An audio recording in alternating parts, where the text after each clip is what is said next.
Good afternoon, good evening, everybody. Thank you for joining Doug and myself on the Give and Go podcast, Shore Conference Tournament Edition. Season only a few more weeks, 2 week Shore Conference, couple weeks states, and then we're finished.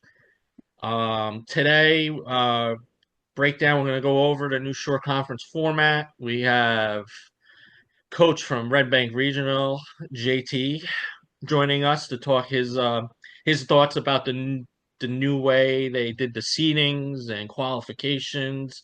That was very confusing going into the last day, or even going into the seeding meeting, I guess they had.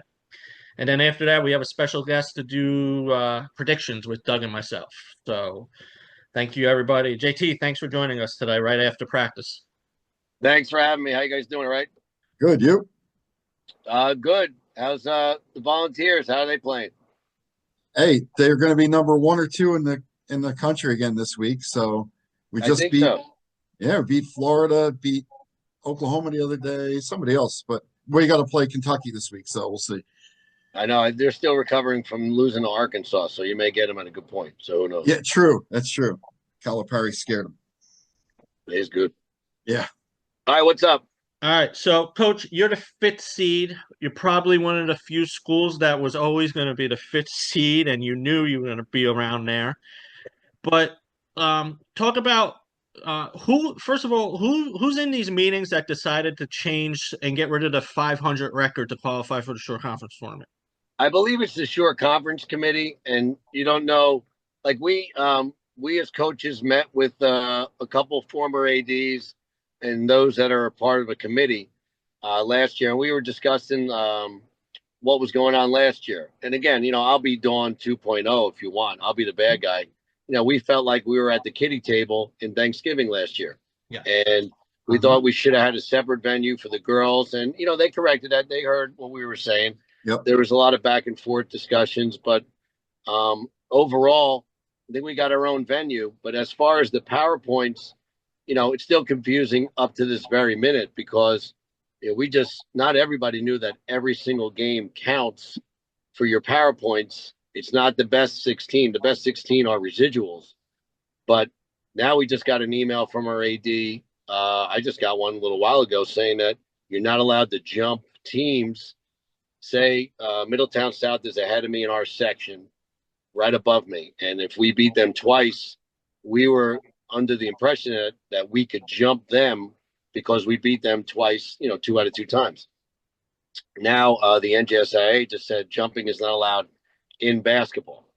But, I coached volleyball. That happened last year. So we never really knew that jumping was not allowed. And what's confusing now is, I guess in this tournament, jumping is allowed. This part of basketball is, which is even more confusing. And, not to speak for Andrew Bilodeau by any means, but, he expressed some concerns last year and it's coming to fruition where the 2 best teams on either side, in my opinion, and I think overall, are St. Rose on the boys' side at 4 and RBC on the girls' side at 4. So I don't know if the system works, and I still don't know where the number 20 came from. I don't understand that. Yeah, we were told before the season that 20 teams would make the Shore Conference tournament based on PowerPoints. That's what everybody was told. Someone said that, I don't mean to interrupt, sorry about that, but I didn't know that if it was the first 20, then why wouldn't you just go in? What do you need a meeting for? Just go ahead and set up, you set up the schedules and you get gym times. I get that, but here you go, the first 20. Now you have division winners. Now you have somebody opt out, and then somebody got popped in after they said they were in the Coaches Cup. So that's a little, confusing. And that's my point. Like, if you said 20 before the season, based on strictly on PowerPoints, and then Middletown South opts out, right? But you include division winners. Well, there was already 20 with Middletown South out. Why did they add a 21st in Holmdel, who would have been the number 1 seed in the Coaches Cup? And you basically took any chance of Holmdel winning a game or advancing to maybe playing for a championship right out the window. Because if they win their first game, they're playing RBC again in the second game. Well, I agree. I feel bad for Jess. Most of her team is made up of freshmen. She loses one of her better players. She transfers out. And now she's got an all-world player in Teeman, but she's got 4 kids that have been playing above their heads, 4 freshmen starting. And that is the type. That's what that tournament is for on that Coaches Cup. The other thing that I have is I don't. Why wasn't this in writing before? That's the thing I don't understand. And nobody knew the jumping rules or whether it's 20. I don't know. It used to mean something. I was talking to Tommy Brennan about this, and again about Middletown South. If anybody wants to ask him why they opted out, rather than post something and start accusing this and that, whereas everybody in this instant gratification world wants to answer for him. He's a gentleman. He's a girl dad. Ask Great him. guy. He's a great guy. If I was to pick one coach in the Shore Conference to coach my kids or babysit my kids, it's him, hands down. So for that to happen must be a reason. So, it's another topic for another day. But back, the 20 is what I don't understand where that number comes from, because 16 used to mean something. We all would get a call, hey, you're one of the top 16. Now Keensburg's 15-3. They're not in the Shore Conference tournament. Like, I don't understand how that is a positive thing moving forward. Is that 15-3 a legit record, or is it not a legit record? But who are we to decide that? I don't understand the number 20. You play your schedule. I mean, all you can do is beat the teams on your schedule. And here's the other thing where supposedly, I don't know why I got in trouble or accused of dropping out of the Shore Conference tournament. I felt like Ryan Day for a couple of days. I was getting like hate texts and how can you do these to the kids, parents, ADs, bloggers. And I was like, what? I had no idea what the hell was going on. My point is this. It is not beneficial to seeds 5 through 11 if they only get one game and lose. They are going to drop in the state tournament because, and I can prove this mathematically to anybody that wants to listen, that we are the 1 seed right now. We have to win 2 games to maintain our 1 seed. RBC is the second game. It's not happening. It's not. It may happen. It may not. We as coaches can scheme and come up with some ideas, but let's be honest. After halftime, any kind of adjustment, talent always wins. Always. Always. You're going to have that one shining moment here or there. But for the majority of the teams that are 5 through 11, their state tournament rankings are in jeopardy of dropping because they don't have that opportunity to win 2 games as much as those in the top 4 or 13 through 20 or 12 through 21, in my opinion. So let me ask you a question then. After this year, why would anybody participate in the Shore Conference tournament? And that's what I said. That's going to happen. That's what I said. If you have the state cutoff a week after this happens during the quarterfinals, and again, talent always usually prevails. It's rare that the top 4 have not advanced, or at least maybe one of the 8. We got lucky a couple years ago with RBC, but I mean, that is very, very rare that happens. So my point is, I threw it out there that if this continues and is not corrected, I mean, Tom Brennan may be onto something here. And I'm telling you, and I went over this mathematically, and I would never opt out of a tournament, or unless my team came to me and said, hey, coach, this is what's going on. We think that whatever, blah, blah, blah. We are state tournament, state title or bust. That's where we're at right now. The Shore Conference tournament is a great event. And those guys on the committee, do a great job. They put their time in, and I get it. However, it's about the kids. And sometimes the gap, there has to be an adjustment where there's got to be an opportunity for everyone to win 2 games. Expand the tournament to 32 or just have the 16.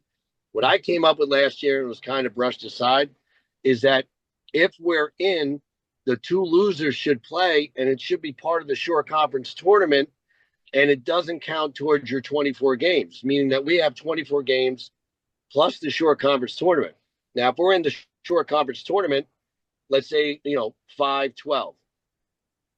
5 gets upset by 12. I'm just using us as an example. We should have an opportunity to play the loser of the 4-13 on the other side and not get that penalized. And I think that's a great idea. I don't think anybody would drop out if that was a scenario. And that's what I firmly believe. So have kind of a loser's bracket, so you get another game, a winnable game after losing, Yeah, That it's game. not like a double elimination, but you just Right. get another game. Right. Coaches don't have to scramble. ADs don't have to scramble. Look, you don't have to play it on a certain day. Just make sure you play it before, So, the end of the state cutoff, so you have an opportunity not to sacrifice your seed in the states. soccer does that. Once you're eliminated, Josh does a good job. That way you're not trying to fight to get a team on to get some, get another game in. If you lose, you go in a loser's bracket, and he tries to match it up where you're similar in power points. That way, it benefits you getting ready for the state tournament where you're not losing out on points. He tries to match it up where you're close, and he does a great job with that after you're eliminated in the short conference tournament. It's about the kids, and I think and you're going to get teams that are closely, that are very competitive or equally matched. More so that way, by accident, having two losers play. There may be an upset here or there, but Mm-hmm. if those two teams, if 12 loses to 5 and 13 loses to 4, all right, have 12 play 13. It's a great matchup. You already have the 4-5 matchup, or even, a 3-6. You play an 11-14 on the next day. So rather than do the quarterfinals on the 15th and you have a morning session somewhere where they could play or play back to back. Losers play that next day on Friday. Whereas it's already set in your schedule. If you play the 13th, you lose, you play the 14th, you win, you advance the 15th. And we presented that. I mean, there was a lot of yelling at Dawn last year, and it was a very unfair to her. However, the more that people realize now what she was saying was that she's right, and she's defending the girls' sport and our game, and that's what I'm trying to do, because I don't think there's a balance here. It's almost like someone got handed a box of Crayolas, 64 colors, and they picked out burnt sienna. Like, that's how it is. Like, there's so many other choices there that may be better, and I don't understand why we're not opening up to that. That's my point. So when And you have these meetings, is the committee involved in the meetings or just coaches? We had the committee and the coach. This is a year ago, Right. whereas we had that at the end after Dawn expressed her concerns, and then we all as coaches met, boys and girls, and we just had an open discussion. And it was fine. It was totally fine. We didn't know where we were going from there. The only thing we got from there was our divisions, which we still don't know how they were made. But, it is what it is. What are you going to do? And so what happened then, the short conference tournament, all I heard was PowerPoints. That's it. And then there was a rumor about jumping, and then we didn't even know, and nobody knew about that. And then all of a sudden, we got a letter from the NJSA talking about the state tournament today. And now, we can't have any kind of, Homedale's jumped in all of a sudden 2 days before the tournament starts. So it's kind of, I think there should be more of an open communication, whereas through an email in writing, this is what's happening, deal with it. I'd respect that more so than anything, other than something popping up throughout the season. That's my point. And you and Dawn have been at this a long time, and other coaches have been at it a long time. Why doesn't the committee take what you guys say? Like, these are great ideas. Well, Why are they not implemented? I don't think me and Dawn are getting invited out to too many dinners with them. So that might be part of it, but I think everybody has good ideas. And we tried the division reps to seed, and it's always work. You have a couple that seem to be seeded higher or lower than what they thought, but everybody was in a room and talked. So what I don't understand is that, I don't know who said it, that the meeting was like an hour and a half to an hour 45 minutes. Maybe that was scheduled gyms. I get that and stuff like that, but if you got 1 through 20, I think you just look at the paper and write it down. It should have been cut and dried the way 1 through 20 PowerPoints only. That should have been 10 minutes. I think everybody will opt in as long as the top 16 games, if they go back to the top 16 for the states, count. If they do every game, I've lost to Vianney and RBC 4 times, which is fine. And I'm the highest ranking since 1996. We've been competitive in 1 out of those 4 games, and only because one of them did not play as well. That's the only reason why, because they're that good. Mhm. We lose, we get 11, 12 points towards our power points. I'm averaging almost 28. So it it's less than half of what our PowerPoints are. It has nothing to do with strength of schedule. That's a myth. You're going to get, instead of losing to a 10-win team, you're going to not get 9 points. You're going to get 9.8. That's like throwing a chair off the Titanic. That doesn't help you in any way. It doesn't do it. So I think there's so many things that need to be corrected. I think there has to be more open communication.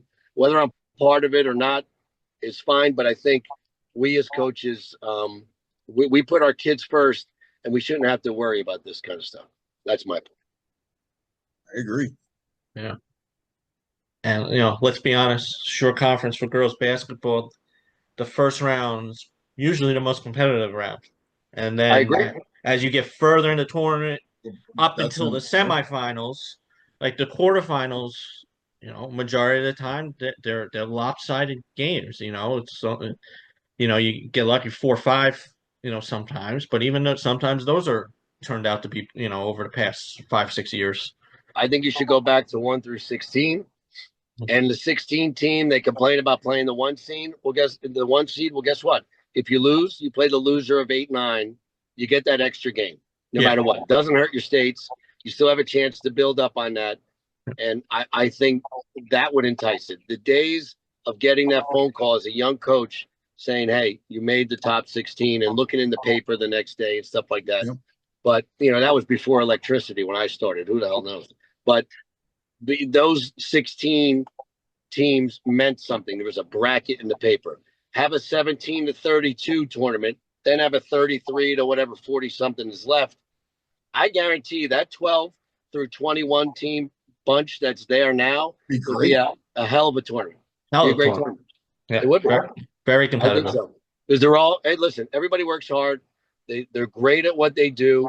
They really get their kids to play hard, and everybody is competitive. And even the Coaches Cup is a great idea, but there's some teams in there, in my opinion, that should be in the short conference tournament. That's just me. So, okay.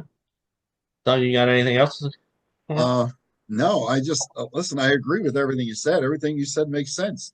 But what the product that comes out, the finished product from the committee or whatever, never makes sense. So I don't understand the disconnect. I don't know. I mean, it is what it is. They do their thing. They do a great job of what they do, setting up the tournaments, getting the gyms, getting this. They have to schedule officials. They do everything, and they go above and beyond outside of what is required before the ball goes up in the air. And I get it. But this stuff, I mean, we can help.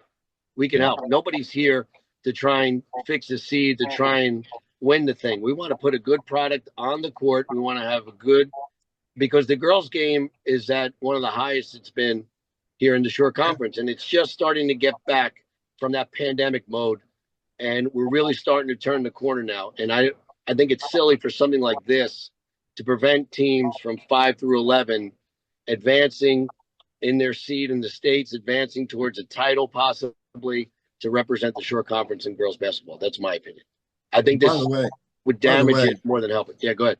I remember, playing high school, you make the short conference. No 16 seed I've ever heard complain about being in the short conference tournament. You made it. Yep. So you played the number 1 seed. So, okay, back then it was, we got to play CBA. Okay, well, you're going to get drilled, but you're still going to go to CBA. You're going to play in a great environment, and you're going to get the chance to play in the short conference tournament. So no 16 team would ever complain about being in the short conference tournament. Nope, I agree with that. And facing adversity is not a bad thing. It's it's how you react to it, and you're not being held accountable by any means. You're just facing a challenge that let's see how you respond. As you go through life, these life lessons happen. You try to be 1 day late on your mortgage. Okay, there's $100 fee. Oh wait, I forgot. Oh, that's great, $100. You forget again, $105. There's certain things that you got to face different things, especially when you have a family as you get older. And, I could go on, but this, I just don't, I just think everything's for the kids. And sometimes we lose sight of that. That's all. Agreed. I do have to say, though, the top 10 PowerPoints pretty close to what the top 10 rankings, with the exception of RBC being at 4. with our top 10 rankings, the seeds, Point Borough 10, Rumson Trinity, Howell's at 6, RBR's at 5. So, I mean, at least for the top 10, the PowerPoints were pretty accurate to what the seeding might look like. Yeah, but back to the PowerPoints, St. Rose beat RBC right after New Year's. Sometimes those games, it's how you're playing now. That Yeah. whole parameter gets pushed aside, and RBC swept Vianney. If this was in a committee, there is no way Yep. that Joe would not be ranked ahead of Dawn in that committee. Right. There's no way. Yeah. So that's the thing. Whereas, Lisa's up top laughing. It's great. It's a great luxury to have because, it is what it is, cut and dry with her. And she's done an amazing job with them. But again, some of the teams there as they're playing, that middle of the road team, I think they deserve, like the 5 through 11 deserve a little bit better than what's being put out there. That's my opinion. Hey, I'm going to invite our special guest in right now, Coach, if you want to say hello. What do you got? Coach Wisher joining us. Oh, Wish. Hey, what's up, Coach? How are you guys? What's up, Wish? We're just wrapping up with JT. Having a nice season. In spite of the coaching, yes, Wish. Thank you. And it's so nice to see you smile. So when I put my retirement papers in sooner than later, you could, when you watch me, if you go to Disney with your family, I'll be driving the monorail soon. So keep smiling, kid. That's awesome. Wish, thank you for everything you've done for the girls program. I don't think that's said enough. First class, on and off the court, and you've been great for the sport. So I'll let you talk to Fanboy and Chum Chum before I get out. All right, sounds good. It was good seeing you. Thank you. You too. Thanks. Hope Thanks, everything's well JT. with all your families. Thanks so much. Take care, See you you guys. later, Ryan Day. Take care. Well, thank you, Coach, for joining us tonight. Of course. JT takes a while to sign off. He has to figure it out. Yeah, He has to figure out how to sign It off. looks like he's in a murder movie. Can you get him off the screen? There it is. Spotlight coming down on him from the car. Good Lord. So, Coach, how's everything going? Everything's going good. Yeah, no complaints. How So was it with no basketball this season? It's been an adjustment, but we've been busy. My kids are involved in a lot of activities. So they actually play in the Seagirt League on Sundays. So it's nice to just be a parent and watch. And then my oldest got into wrestling, so we might become a wrestling family. We're really unsure at this point. But it's been nice. Yeah. Good. Saw you a few times during the WOBM. Wall had a good showing there. Have you seen Wall since the WOBM? Yeah, I've been. My kids really enjoy it. They still know all the girls, so we stream the game after school when they get off the bus on the big screen at home and watch. So it's been fun. They've been cheering them on. What's your thoughts the way the short conference tournament was put together this year with PowerPoints? Yeah, I thought that was. I wasn't expecting that. I think it's tough for some of the teams, especially a team like Wall, other teams like that are in a really tough division. I wasn't expecting that at all. So I didn't really look into it a lot, but when I saw, where people were ranked and stuff, and I've watched some games online, just thinking other teams would have been ranked different places, but based on PowerPoints, they were in different spots. So I think it'll be interesting. There may be some upsets, You didn't look into it too much. I don't think the people that decided it looked into it either. So yeah. Yeah. So Wall's in the Coaches Cup there, the four seed, I think. Where I didn't see where I was looking the other night. I didn't see where they ended up falling because I saw you guys had posted this first. Yeah. Well, what we posted changed the next day. It wasn't even accurate because teams dropped out, pulled out of the short conference tournament, and teams that thought were playing in the Coaches Cup are now in the short conference tournament. And I'm looking. crazy. Oh, there they are. Yeah, 4 seed. Yeah, you did it four Tom's seeds. River North first. So second round. They got to Yeah, buy second round. first. Yeah, so supposedly there was a deadline where, teams could opt out, with majority of the, Asbury, Lakewood, those schools dropped out. But uh yeah, and then one team that was in the short conference tournament opted out.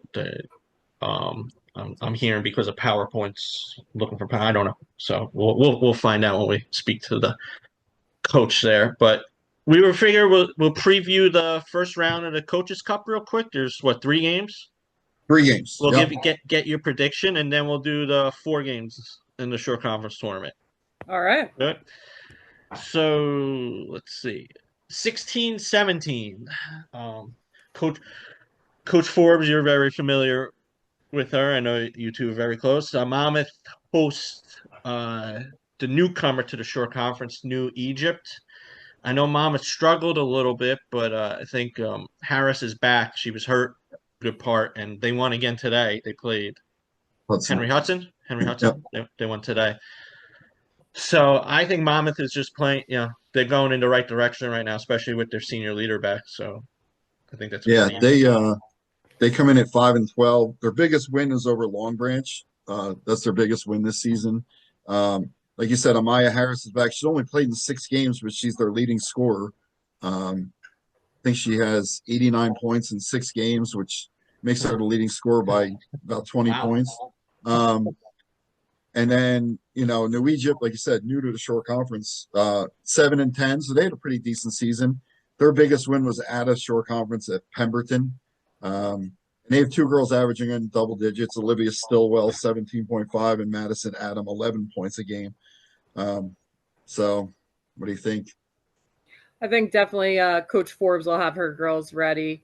I think Amaya was playing injured for a while there. And, now that she's back, I think it's huge. I think a lot of the other girls stepped up while she was out, even though they might not have gotten as many wins as they had wanted.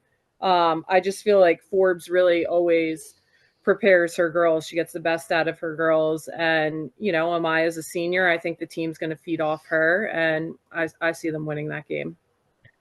I saw New Egypt play this year. I don't think they really have the height to deal with Amaya. Madison Adam is a good basketball player though. She can shoot, get to the hoop. But yeah, I agree. I think Coach Forbes will have them ready to go, and they should pick up an easy one, especially the way they've been playing. Well, Yeah. Long Branch was last week, right? They beat. I think they. Yeah. Yep. Yeah, they were down big that game too and came back. Yeah. Shows a lot of character for those girls for sure.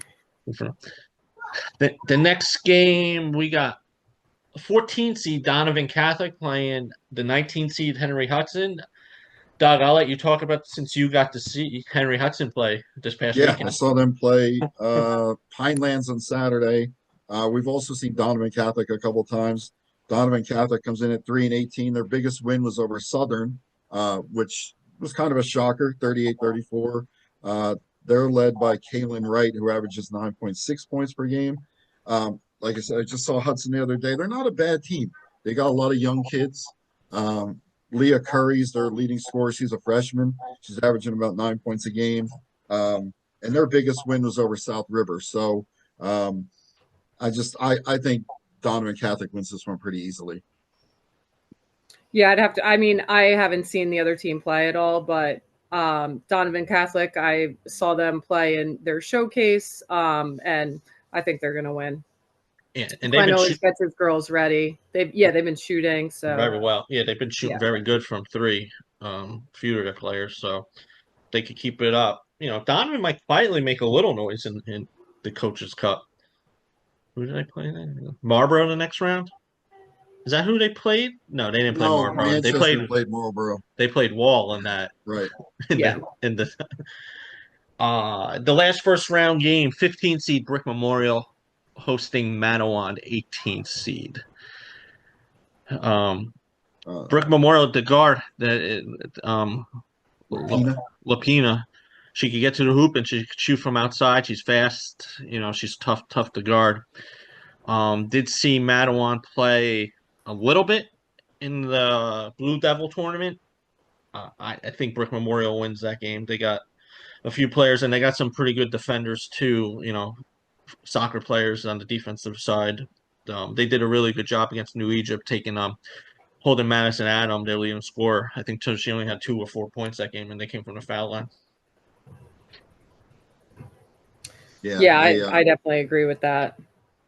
Yeah, I think so too. And Mattawan, I look, their leading scorer averages 5 points a game, so they're not putting up many points. But like you said, Lapina can get the basket; she can score in bunches. So I think Brick Memorial wins also.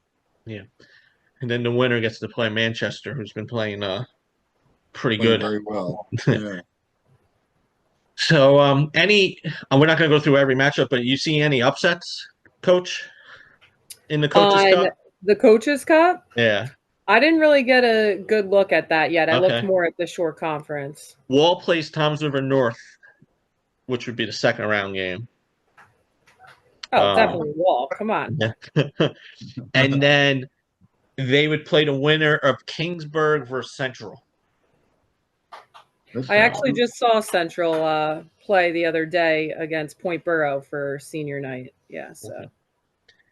Yeah, they're not having the season I think they thought they were going to have with the players that were returning. And if Wall advances, they would meet Jackson Memorial, the top seed, and which I think they fell to twice already this season. Yeah. They did, but I know, the last time they played, I think it was at Wall. Wall had the lead, and then they just didn't do great in the second half. So I think if they did see them again, I think Wall would be hungry for it. I know Rachel's girls are always hungry, but I think Coach Pagano and the rest of the Lady Knights would really like to see them again. Not to jump ahead, but I think they would be happy with that matchup and want some revenge. And I feel McBaren's been playing a little more consistent now, towards at this point of the season, which is good. Only sophomore, didn't see a lot of minutes with Shane, running the point last year. So, but what I saw at the WOBM, I really, I think very promising future Definitely, for Wall. sure. She looks a lot more comfortable, for sure. Yeah. All right, let's go to the short conference tournament. Manasquan, the 1 seed, they would play the winner of the Frio Borough Colts Neck. Now, I've seen both. Doug, you didn't see Frio Borough, I did right? not see Burrow. I saw Colts Neck a couple times. Yes. Coach, have you seen either? I have. Colts Neck, man. Nick's defense, they just swarm people. And at the Donovan Catholic Cancer Showcase, I just felt like they were all over everybody. Yeah, They that was impressive. play well. It doesn't matter who scores. Like, they just really look like a unit moving as one out there. I think they're going to be a really tough team to beat. Their only issue this year has been consistent scoring from the freshmen. They'll have a big game one day and maybe not score as much the next game. Like the first game I went to, Emily Donahue had 7 3-pointers against Central on opening night. And I think she went through a stretch where she didn't score in double figures for a while. Jacina's playing really well, though. And I still think they have one of the best point guards in the short, Katie Dichter. I think she's one of the best point guards who doesn't score much, who just leads her team in every other facet of the game. So I think they're a really good team. Burrow I didn't see, but I know they have 2 senior guards. Nick's seen them a couple times. Yeah, the one game I saw in Township, very inconsistent. Township just swarmed them, and that needs to be a little concerning going into the Shore Conference tournament. Township's a good team, very athletic, but you have 2 seniors that are going to be playing college basketball. I expected a little more out of, and then compared to Township, who had, Madison's going to, play college ball, but you got a bunch of soccer players on the court with her, and they just really took it to Borough. So to me, that's a little concerning. So I would go with Colts Neck, just based on what I've seen from Borough. Yeah, Coach. you got Colts Neck too. Yeah, definitely Colts Neck. I mean, I really like the way that crew plays, and their defense is lights out. They move together as one, and I think a lot of teams are going to have a hard time with them, especially even in the state tournament. Yeah, I agree. Colts Neck will win. I think it'll be a little closer, maybe, if Burrow can score. But like Coach said, Colts Neck's defense is phenomenal. So, Yeah, but and yeah, we it's a and we saw Burrow struggle with the defense that Township put on them. So next game, 12 seed Barnegat playing the 21 seed Freehold Township. Barnegat struggling right now. Emma Thornton injured, unsure timetable. It did not sound like she was going to be back for this. Um, but Riley Fitzpatrick's been playing really well. Taking a little more to scoring load, and their senior Zamire, forgot her last Enos. name, Enos, Enos. a double machine. Against Freehold Township, I see a potential upset right here with the 21. Gabby Parker. Freehold's one of those teams, they have multiple people that could score. Gabby leads them, but Tanino can knock it from outside. Madison could inside and outside. I see the way Barnegat's been. We always said like the NCAA tournament, who's hot going into the tournament can make some noise. So I'm gonna go Freehold Township. I said when we did the last podcast that if I was a team in a short conference tournament, I would not want to play Barnegat, but that's with Emma Thornton. Yes. So I mean, listen, Fitzpatrick's still talented. Enos is a freak athlete. I mean, in one game she had 36 rebounds. It's just insane. But I agree with you. I think Freehold Township's been playing well towards the end of the season, winning, I don't know, 6 of their last 7 or whatever it is. But they seem to be playing like a complete unit now. So I agree with you. I'm going with the upset too.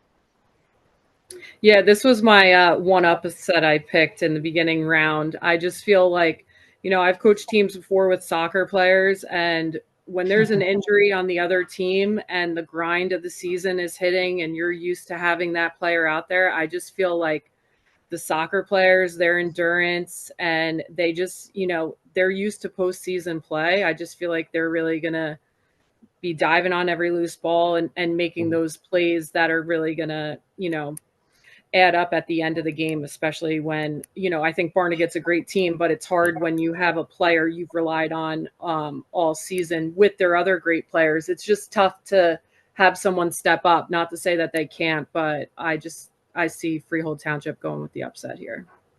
It's funny. All three of us picked the same upset. That Uh, is, yeah.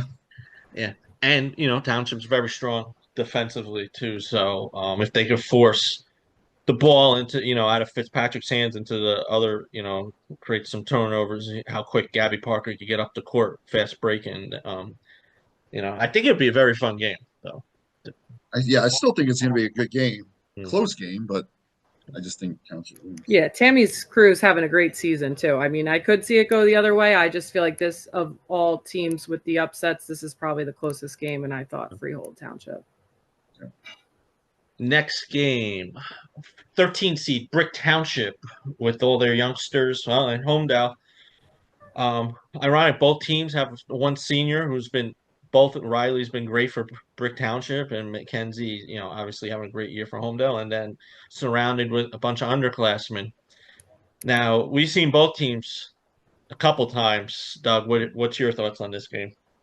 Um, you know, Brick has two really talented freshmen. Um, and like you said, Riley's been playing off the charts the last couple of games, but they're inconsistent. Like they've been very inconsistent from game to game.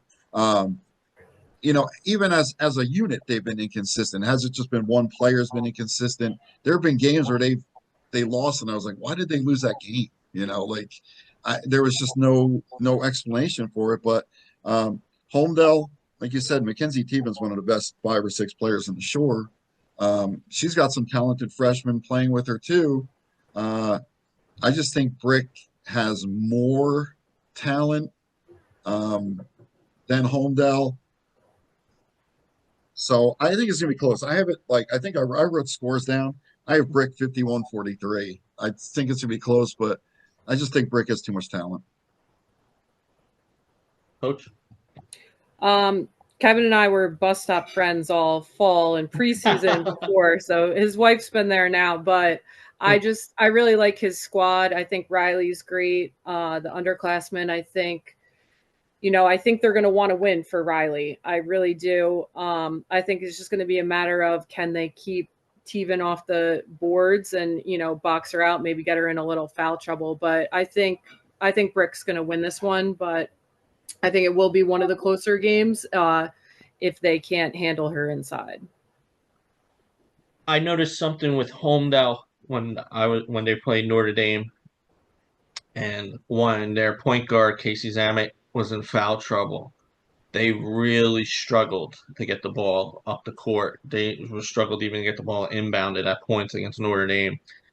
And if she gets in foul trouble, I could see that again. Especially, Riley's been playing great defense right from the start of the season.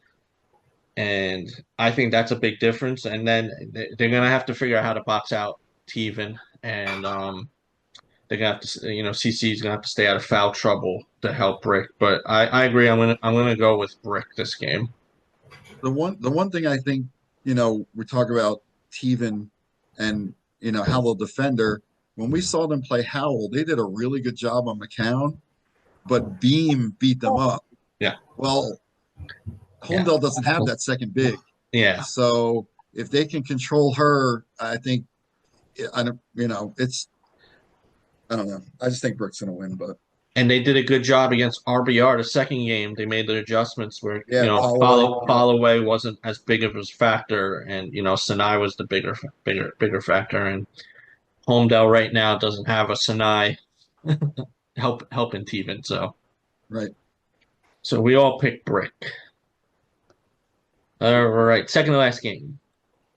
14 Shore Regional, 19 Middletown North, who was outside majority of the season, and then big win the last day of qualification, secured their spot, but they were a division winner. They were going to get in anyway, but they've responded well. Coach Lauren, taking over the team has done a great job. I actually texted her how impressed I was with one player's consistency since she's taken over the team.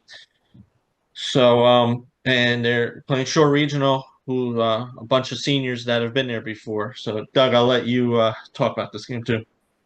Well, we've seen Shore a couple times, and it's the same thing with Brick. It's inconsistent scoring with Shore. You got the three big girls that can score. Coyle can score, Reese can score, Kimmy can score, but some nights they don't seem to really work together.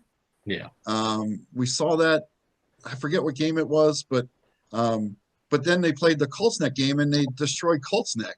Mm-hmm. So you don't know what team you're going to get with Shore. And they have three girls averaging around 15 points a game, which is huge.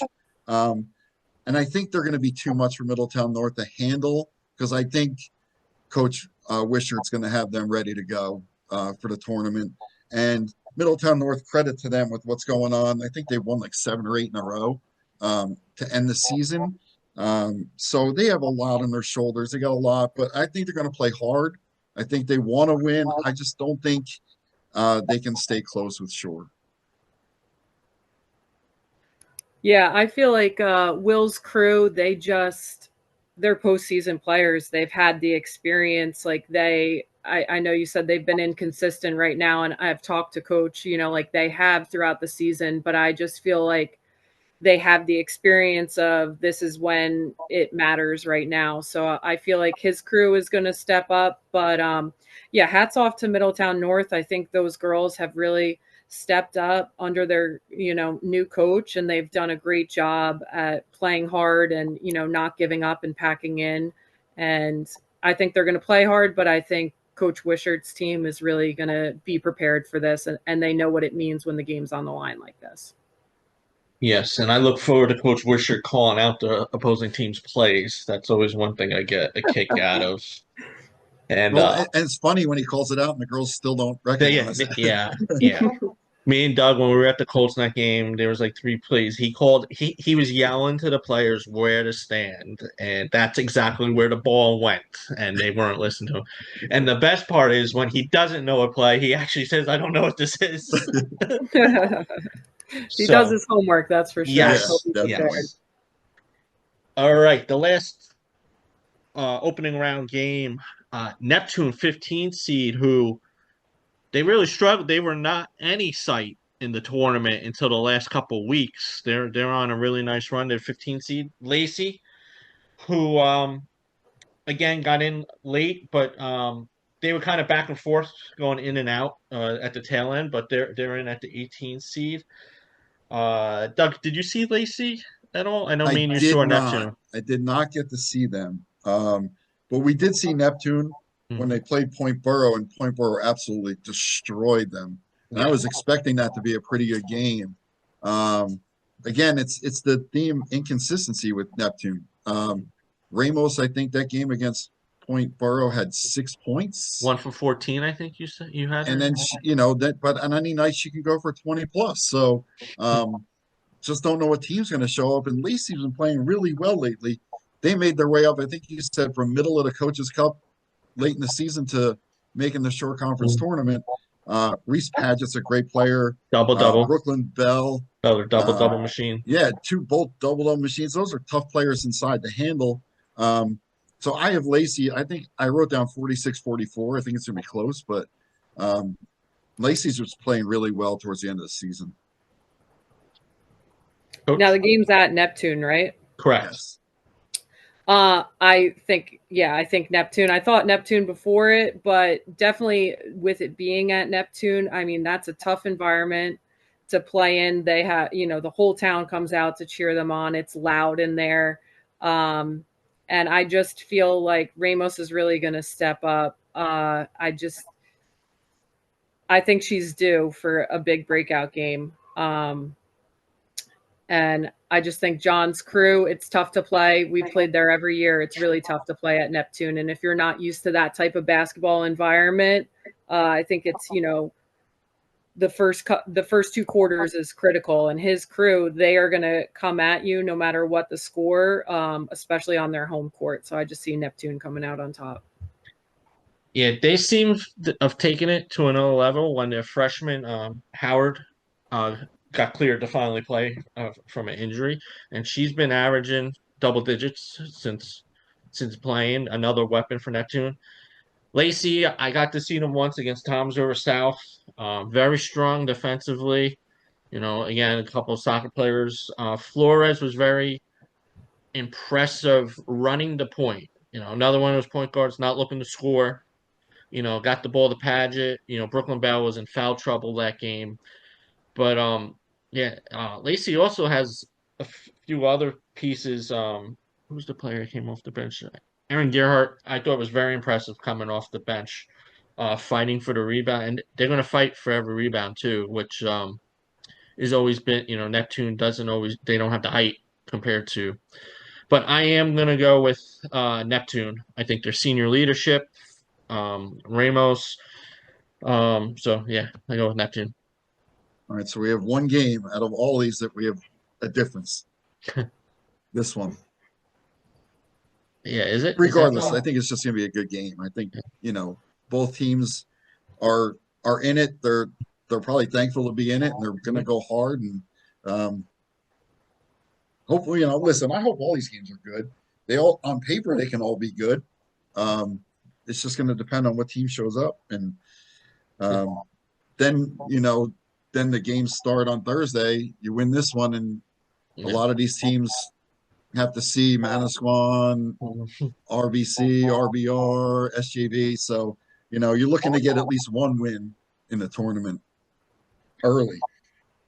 Yeah, coach, that's what we brought up with JT, how short conference basketball, the first round could be very exciting, and then as you move on, the games get the blowouts get more and more, and even in the quarterfinal round, uh, you see a lot of blowouts. So, but yeah, this first round, a lot of good matchups. Any other upsets, coach? You think in the second round? You'd have to refresh me who would be playing. So the 7-10 is Rainy Point Borough, which they met once this season. Rainy won, but it was a close game for a while and then it got a little hostile on the court with some of the fouling. Yeah, Oh, I that think was at the Point Borough. Donovan Yeah. thing, right? Yeah, Oh, that yeah, was they the kicked the Donovan parent game. out. Yeah, that was, Yeah. Yeah. I think Point Borough is playing well. I think they're gonna come out on top of Randy. Yeah, Vanessa Haas has been playing insane. like insane. You know, I saw her against Jackson, where I think she put the career high against Jackson. I think she had 28 career high. And yeah, I think that Borough has a chance to make some noise if they can make the corrections of mistakes that they had against Rumson in the WOBM, and then Rainey, because they had those two games. 6-11 Howell Toms River East.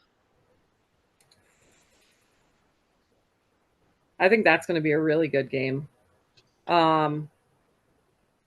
Kevin's crew, I mean, they are firing on all cylinders. But Howell, I think Howell will come out on top, but I could see Kevin's team coming out. But I would pick Howell on this. Joe's crew's playing real nice. They have the height, and I feel like they have a chip on their shoulder and they want it. Yeah. Yeah. But Kevin's also going for his 300th win. Oh, I didn't know that. That Yeah. changes it a little. Yeah. Yeah. His He's girls sit always play hard for him. Yeah, I could see that. And he's been known to knock off a team in the short conference tournament, a higher seed in the past. So that could That be is very true. fun.